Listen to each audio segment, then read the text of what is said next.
প্রিয় রামগঞ্জবাসী, আসসালামু আলাইকুম। সবাইকে পবিত্র ঈদুল ফিতরের শুভেচ্ছা জানাচ্ছি। এই ঈদ আপনাদের জীবনে বয়ে আনুক সুখ, শান্তি এবং সমৃদ্ধি। এই পবিত্র ঈদে আপনারা সবাই নিঃসন্দেহে ভালো আছেন। অতীতের যে কোনো সময়ের তুলনায় বর্তমানে আমরা একটা উৎসবমুখর পরিবেশে, আনন্দঘন পরিবেশে আমরা ঈদ উদযাপন করতে যাচ্ছি। গত 17 বছরের ফ্যাসিবাদী শাসন ব্যবস্থা জনগণের উপর যেভাবে নির্যাতন এবং নিপীড়ন চলেছে, আমাদের মধ্যে অনেকেই ঈদে বাড়ি যেতে পারেন নাই। এমনকি অনেকেই তার মা বাবা বা স্বজনদের মৃত্যুর জানাজা পর্যন্ত পড়তে পারে নাই। মহান আল্লাহ তাআলার অসীম রহমতে গত অগাস্ট মাসে ছাত্র জনতার গণ অভ্যুত্থানে এই স্বৈরশাসক ফ্যাসিস্ট কালনাগিনী শেখ হাসিনা পালিয়ে গিয়েছে।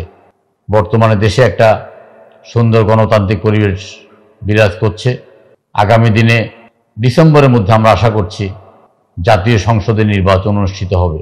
উক্ত সংসদ নির্বাচনে আমরা সবাই কাঁধে কাঁধ মিলিয়ে প্রতিজ্ঞাবদ্ধ হয়ে ধানের শীষের পক্ষে আমরা একটা গণজোয়ারের সৃষ্টি করব। ধানের শীষের পক্ষে নির্বাচনে অংশগ্রহণ করার জন্য, ধানের শীষ মার্কায় ভোট দেওয়ার জন্য আমরা এলাকার আবাল বৃদ্ধ বনিতা সকলের ধারে ধারে যাব। আমরা প্রত্যেকটা বাড়িতে বাড়িতে যাব। প্রত্যেকটা বাড়িতে বাড়িতে গিয়ে আমরা ঈদের শুভেচ্ছা পৌঁছাবো। আমরা প্রত্যেকটা বাড়িতে গিয়ে মা বোনদের কাছে বেগম খালেদা জিয়ার সুস্থতার জন্য দোয়া কামনা করব। আমরা প্রত্যেকটা বাড়িতে গিয়ে মা বোনদের নিকট তারেক রহমানের সালাম পৌঁছাবো এবং বলবো যে বাংলাদেশের যে উন্নয়ন, সেই উন্নয়নটা সূচিত হয়েছে জিয়াউর রহমানের শাসনামলে। তারই ধারাবাহিকতায় বেগম খালেদা জিয়া বাংলাদেশের জনগণের জন্য অনেক উন্নয়নমূলক কাজ করেছে।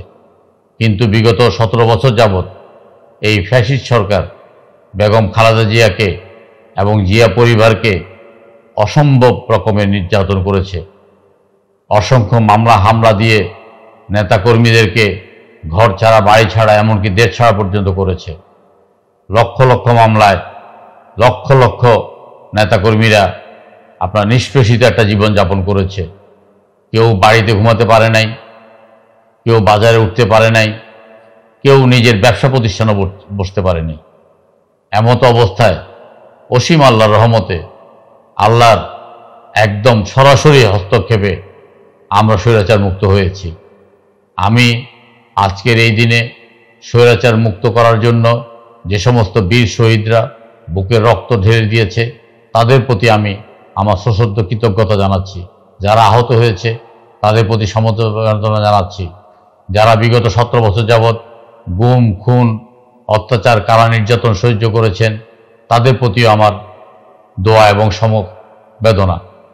ইনশাআল্লাহ আমরা আগামী নির্বাচনে ধানের শীষ প্রতীকে আমরা ভোট দিয়ে ধানের শীষের প্রার্থীকে জয়যুক্ত করে, সারা বাংলাদেশ থেকে সকল প্রার্থীকে আমরা জয়যুক্ত করে বাংলাদেশ জাতীয়তাবাদী দলের নেতৃত্বে আমরা একটা সরকার গঠন করব। যেই সরকার প্রধান হবেন দেশনায়ক জনাব তারেক রহমান।